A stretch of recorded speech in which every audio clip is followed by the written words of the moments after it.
नमस्कार, दिन भर की टॉप न्यूज के लिए रिमोट न्यूज में आपका स्वागत है। ब्लैक फंगस बीमारी को हिमाचल प्रदेश में भी महामारी अलर्ट घोषित कर दिया गया है। कोरोना के साथ साथ ब्लैक फंगस के मामले भी अब हिमाचल में आ रहे हैं, जिसके बाद सरकार ने ब्लैक फंगस को महामारी घोषित किया है। सरकार ने इसे लेकर अधिसूचना जारी कर दी है। स्वास्थ्य सचिव की ओर से जारी अधिसूचना के तहत सभी अस्पतालों को ब्लैक फंगस की स्क्रीनिंग, निदान और प्रबंधन के लिए सभी दिशा निर्देशों का पालन करना होगा। सीएम जयराम ठाकुर ने जीवन रक्षक उपकरणों की खेप को हरी झंडी दिखाकर आज रवाना किया है। सीएम ने शिमला से वर्चुअल माध्यम से प्रदेश के लिए VR maritime services private limited के प्रबंध निदेशक सोनिका पराशर और कैप्टन संजय पराशर द्वारा दान किए गए जीवन रक्षक उपकरणों के 2 ट्रकों को हरी झंडी दिखाकर रवाना किया है। कोविड-19 प्रबंधन में अब प्रदेश सरकार स्वयंसेवकों और गैर सरकारी संगठनों की सेवाएं भी लेगी। स्वास्थ्य विभाग के मुताबिक कोविड-19 महामारी के दौरान प्रदेश भर में अलग अलग स्तरों पर हेल्प डेस्क और अन्य गतिविधियों के प्रबंधन के लिए स्वयंसेवी समूहों और गैर सरकारी संगठनों की सेवाएं लेने का फैसला लिया गया है।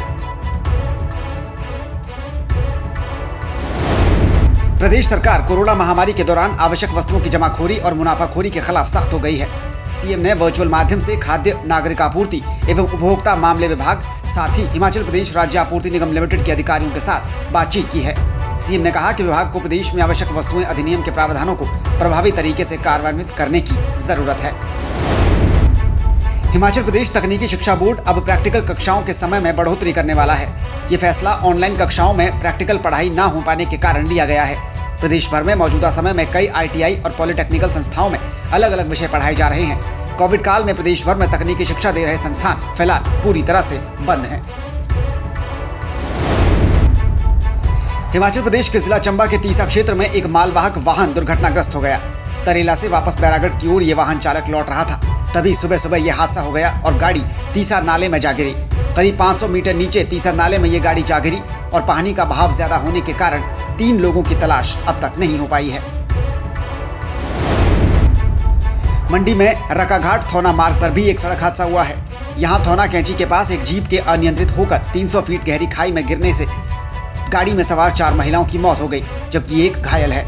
कर्फ्यू ढील के दौरान गहरा गांव की महिलाएं एक साथ थौना स्थित राशन डिपो से सामान लेने गई थी और जीप से वापस लौट रही थी। देश के पूर्व प्रधानमंत्री राजीव गांधी की आज 30वीं पुण्यतिथि है। इस मौके पर हिमाचल के मुख्यमंत्री जयराम ठाकुर ने छोटा शिमला के सद्भावना चौक पर राजीव गांधी को याद किया और उन्हें श्रद्धांजलि दी। इस मौके पर मंत्री सुरेश भारद्वाज, विधायक राकेश सिंघा और शिमला नगर निगम के तमाम पदाधिकारी भी मौजूद रहे। ताउते तूफान के बाद अब देश के पूर्वी तटीय क्षेत्रों में 26 और 27 मई के आसपास चक्रवाती तूफान यास दस्तक दे सकता है। इससे निपटने के लिए NDRF ने पश्चिम बंगाल और ओडिशा में अपने दलों की तैनाती शुरू कर दी है। अधिकारियों ने कहा कि पश्चिम बंगाल और ओडिशा के तटीय जिलों में यास तूफान और इसके संभावित प्रभाव को देखते हुए दलों को हवाई मार्ग से बुलाने का फैसला लिया गया है। Big boss fame Rubina Dilaik इन दिनों कोरोना से जूझ रही हैं। रुबीना ने ट्वीट के जरिए कहा है कि कोरोना महामारी से बचने के लिए आपको मोटिवेटिंग पोस्ट की जरूरत है। आप उसके साथ भी इस पर जीत पा सकते हैं। हाल ही में रुबीना दिलैक का कोरोना वायरस टेस्ट पॉजिटिव आया था।